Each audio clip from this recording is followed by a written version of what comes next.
মা, হ্যাঁ আজকে তুমি পটলের রেসিপিটা করছো? হ্যাঁ সব রেডি করে ফেলেছো? হ্যাঁ, মশলা বেটে রেডি করেছি, দিয়ে পটল ধুয়ে গুছিয়ে রেখেছি, কড়াই দিয়ে দিলাম। দিয়ে বোনের আজকে পরীক্ষা ছিল, দই পটল করবে তাই তো? হ্যাঁ দই পটল করবো। তাহলে দেখো দই পটল করতে কি কি লাগছে। আগে পটল ছুলে ছাড়িয়ে ধুয়ে রেখেছি। নুন লেগেছে, হলুদ লেগেছে, তোমার কাঁচা পাকা লঙ্কা বেটেছি, আদা বেটেছি, রসুন বেটেছি, পেঁয়াজ বেটেছি, আর দই ফাটিয়ে রেখেছি। দই ফাটিয়ে রেখেছি, দেখো এবার করতে থাকি। দিয়ে বোনের আজকে পরীক্ষা ছিল, মাছ ভেজে দিয়েছি, মাছের কড়াইয়ের ভিতরে তেল ছিল, এর ভিতরে তেল দিয়ে দিলাম। পটল দিয়ে দিলাম বন্ধুরা তেলের ভিতরে। পটলটা ভেজে নিতে হবে লাল লাল করে, লাল লাল করে ভেজে নিতে হবে। পটল ভাজা আমার হয়ে গেছে, এবার মশলাটা দিয়ে দেবো। দেখো টক দই থাকলো, একবার জল করে একদম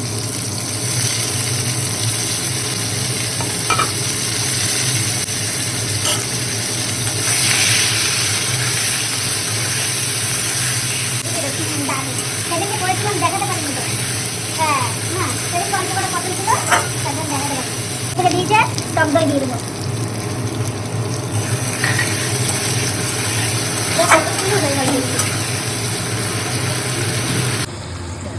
পরিমাণ মতো তাই তো? চিনি দিয়ে দেবো, স্বাদ মতো চিনি। তার লাস্টে গরম মশলা দেবো।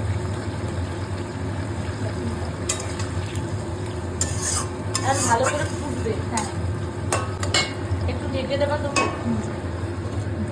লাস্ট হয়ে গেছে।